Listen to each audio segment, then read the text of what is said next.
हिमाचल भाजपा में एक बार फिर बदलाव की चर्चा गरमाने लगी है। मुख्यमंत्री कौन होगा, बदलेगा या नहीं बदलेगा अलग सवाल है, लेकिन अध्यक्ष बदले जाने की संभावना प्रचंड होती जा रही है। राज्यसभा सांसद इंदु गोस्वामी उस समय भी चर्चा में थी जब डॉक्टर राजीव बिंदल को हटाकर सुरेश कश्यप को अध्यक्ष बनाया गया और अब एक बार फिर से उनका नाम चर्चा में है, वो भी ऐसी स्थिति में जब हिमाचल भाजपा में विपरीत परिस्थितियां नजर आ रही हैं। महिला मोर्चा पर पकड़, ईमानदार छवि और हाईकमान में उनको लेकर सकारात्मक संदेश उनकी दावेदारी को मजबूत कर रहा है। इसके अलावा रणधीर शर्मा, जो कि पार्टी के प्रमुख प्रवक्ता हैं, उनका नाम भी इस समय अध्यक्ष पद की दौड़ में प्रमुखता से बना हुआ है। लेकिन इसके साथ सबसे बड़ा सवाल ये है कि उन्होंने नैना देवी से चुनाव लड़ना है। ऐसी स्थिति में वे अध्यक्ष बनेंगे या फिर नहीं बनेंगे, ये भी सवाल बरकरार है। जहां तक राज्यसभा सांसद इंदु का सवाल है, पालमपुर उनका विधानसभा क्षेत्र है और सबसे अधिक षड्यंत्र भाजपा के भीतर पालमपुर में उनके खिलाफ होते हैं। मंडल अध्यक्ष भी उनके खिलाफ एक लेटर संगठन को लिख चुका था और उस लेटर के विरोध में आज तक ना तो मंडल अध्यक्ष के ऊपर कोई कार्रवाई हुई और ना ही गोस्वामी से पूछा गया।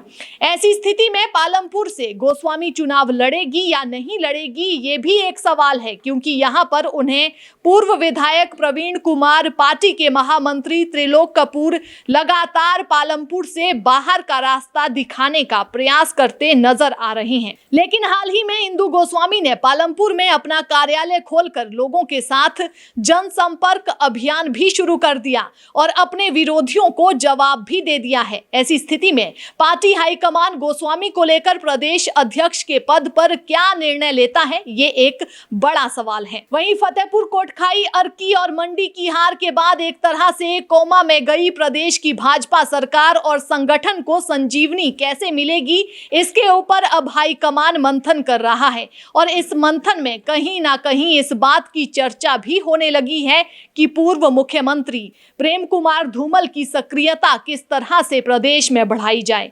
हालांकि पार्टी के सूत्र बताते हैं कि धूमल को इस मौजूदा राजनीति में मुख्यमंत्री पद देने की संभावना नहीं है, लेकिन 2022 की रूपरेखा में उनका योगदान महत्वपूर्ण रह सकता है।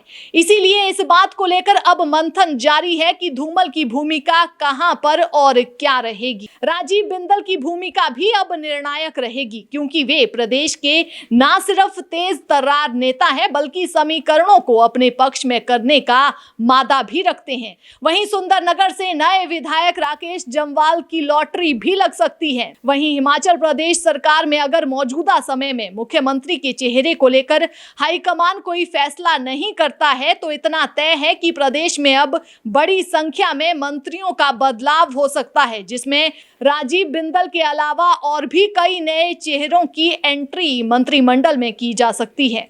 हिमाचल प्रदेश में भाजपा की समस्या ये है कि जितने भी जीते हुए चेहरे हैं, उनमें से बहुत कम चेहरे ऐसे हैं जो पूरे प्रदेश स्तर पर पार्टी का प्रतिनिधित्व कर सकते हैं। ऐसे में अगर भाजपा मंत्रिमंडल में बदलाव भी करना चाहती है, तो नए चेहरे कौन हैं जिनको आगे लेकर आएगी, ये एक बहुत बड़ा सवाल या फिर समस्या इस समय प्रदेश भाजपा में बनी हुई है। ऐसे में एक बार फिर से अनुराग ठाकुर के ऊपर सभी की निगाहें टिकी हुई हैं कि उनकी राजनीति किस तरफ आगे बढ़ने वाली है। इन सब के बीच में जहां तक मुख्यमंत्री जयराम ठाकुर की बात है, उन्होंने अपने सारे रुके हुए कामों में तेजी लाने का प्रयास किया और एक तरह से हाईकमान को संदेश दे दिया है। लगातार हिमाचल प्रदेश में बैठकों का दौर जारी है और मुख्यमंत्री हर विभाग को जल्द से जल्द कामों को पूरा करने के आदेश देते नजर आ रहे हैं। 22 नवंबर से पहले हिमाचल प्रदेश में हार के ऊपर चिंतन और मंथन होना है। इसके लिए बाकायदा बैठकों का दौर लगातार जारी है, लेकिन जो नेता बैठक लेने जा रहे हैं, उनके ऊपर भी कई तरह के सवाल कार्यकर्ता ही उठा रहे हैं।